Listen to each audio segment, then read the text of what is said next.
Advent messengers. 53 years ago, when I was 33, you can do the math, I changed careers, as did Steve Hall and Anthony and several other people who thought they weren't on the right track of their life journey. And so I went into the ministry, went to Vanderbilt University Seminary. We lived in Carthage, Tennessee, where I served as a student minister for a small congregation who was forbearing. And one Saturday, my wife sent me to our old-timey grocery store, the only one in town, in walking distance to the parsonage. And it was where you went in and gave the grocer your list. He owned the store too, and he'd just go get the stuff off the shelf and bring it up to the cash register and ring it all up. And on this occasion, when he rang up the bill, we discovered that I was short 10 cents to be able to pay it all. So I said to him, well, just put back a loaf of bread. That won't work. He said, oh no. He said, I'll tell you what I'll do. I'll come and hear you preach. I'll take it out and trade.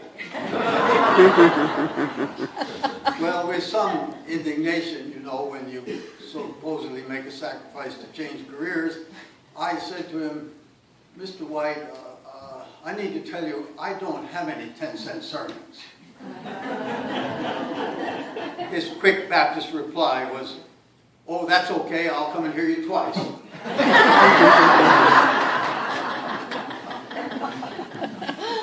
That experience has stayed with me all my life as it connected me to a deep, deep awareness about life. In one real way, it's a journey of second chances. That man did come and hear me the first time, and I did not do well.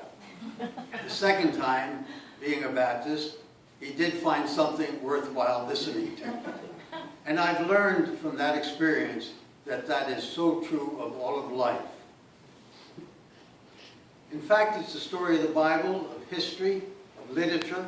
It's the story of our gospel lesson today. Joseph, a fine, righteous young man, falls in love with a very lovely girl. Courts her, wants to marry her, and all of a sudden discovers she's pregnant. In his church at that time, well, it would be like in our churches in our time when we want people of the same sex to marry. It was taboo. And so he decided to quietly break the relationship off. In times when what we do and think don't work is when God shows up with second chances. And he came as an angel and instructed Joseph in what to do.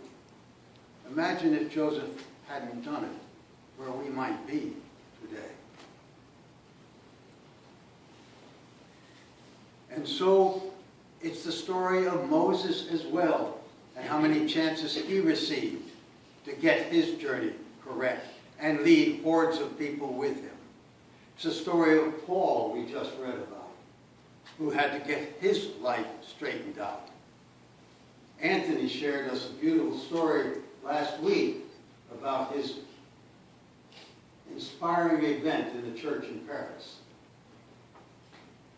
The reason these stories are so wonderful is because we all have one. We all know about second chances.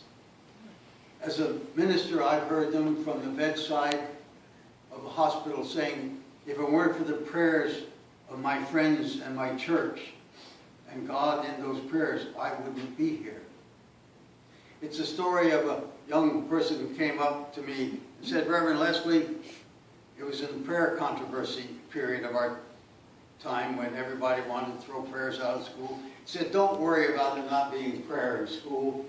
As long as there are tests, God will be there.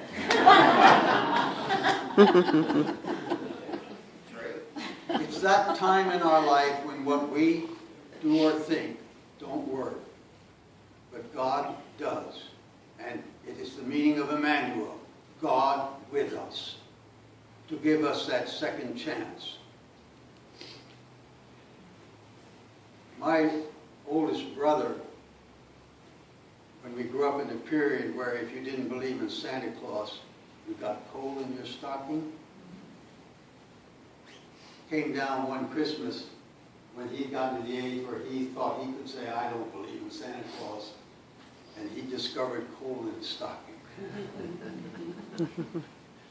But when the agent of God brought forth from under the tree, our Father, a whole big, real stocking full of gifts, he said, I believe, I believe. And that affected his whole life as well. It's a story of Ebenezer Scrooge in Dickens' Christmas Carol. It's a marvelous, marvelous text that can assure us, despite the clamor over whether the Bible is true or not, or whether we're a world now experiencing a second hell on earth, that tells us, no, God is with us. He will win. And it merges with another profound gift that we're given.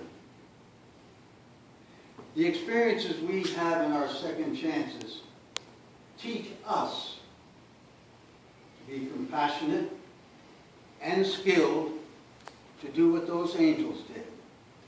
Come and be God's agents so lots of other people who don't have second chances may indeed have them. That young man grew up giving second chances to the lepers, to the outcasts, to all kinds of people. This church is full of second chances. It's why the prayers we read this morning, many of them will be answered by you as God's agents to know and tell these people God is in us, not just with us, enabling us to do His work, to be the living Word. As one of our disciple scholars once said, I'd rather see a sermon any day than hear one. And so I love the story from World War I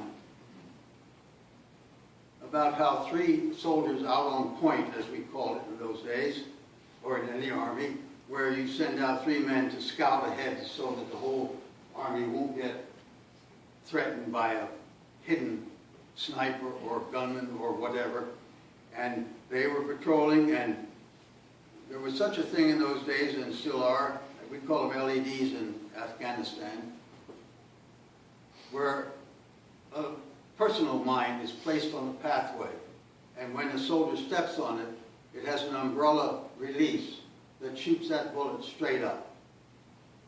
It happened to one of the 3 on this patrol. They lifted their dead buddy, wondering what in the world to do. It was dark. They shouldered him, found their way.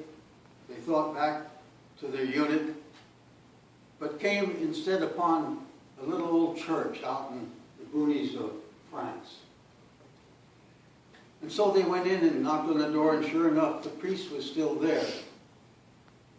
And they said, Sir, could we bury our comrade in your graveyard out here in front of the church, which was surrounded by a big fence?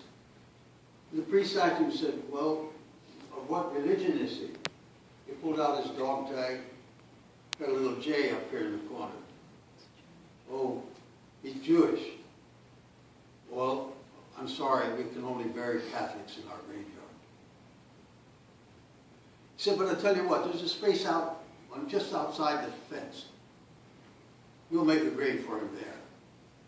And so gratefully they went out and dug a hole, put their buddy in it, and went back to war. After the war, they thought it'd be appropriate to take a gravestone. And so they made a special effort, because God was in them, to take back and see their buddy and place a gravestone to mark it.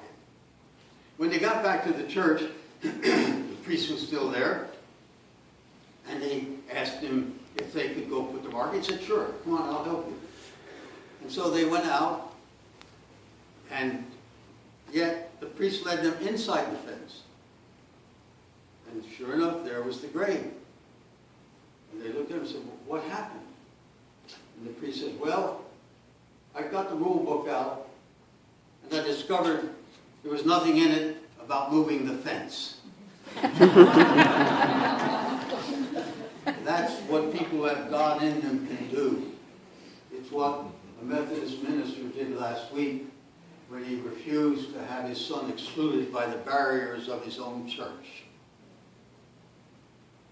Sometimes the church needs God's agents to tell them what the direction ought to be.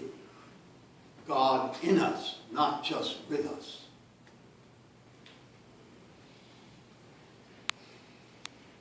There's another amazing part of this gift giving. When the time does come, and we believe there are no second chances, when we live in a world where people die wantonly, without cause, without any age, for no reason sometimes, others for good reason, we're kind of like that young person who grew up because his father gave him a chance to be born, and even then by an angel's instruction got him away from Herod by believing what the angel said and sneaking him off to Egypt so that he could come back and teach us to heal the ill, feed the hungry, free the prisoners. Do what our Pilgrim Fathers did when they were given a second chance to come over here and create a country where there is liberty and justice for all, without exclusion. But this time, the Romans were pretty strong. And they put him on a cross. And just like anybody, he said, my God, why hast thou forsaken me?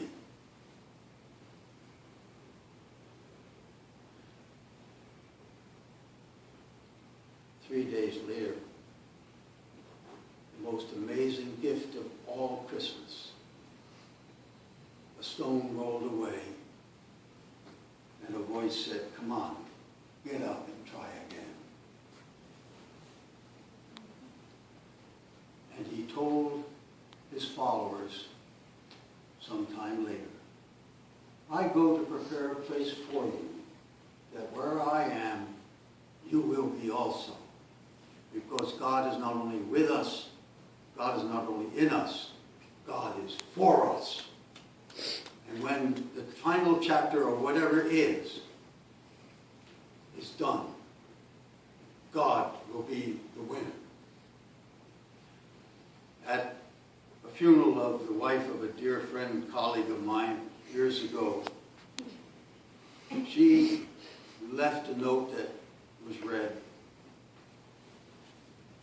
which said, I believe when I get to all the darkness and edge of light there is, and I'm standing there without any knowledge of what lies ahead,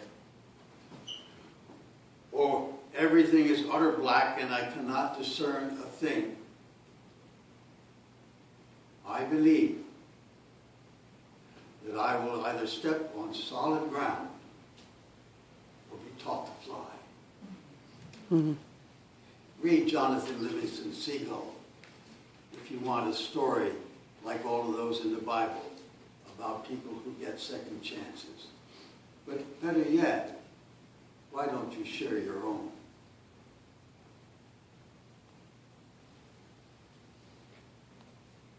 Or is life, like some want to believe in a nasty world, that Christmas is only about coal in the stocking by fire? That is not true. It's filled with the opportunity to experience God, even when you struggle to get his attention and don't get it. because he's trying to get your attention, to set your journey to its final destination, which is eternity. Isn't it so?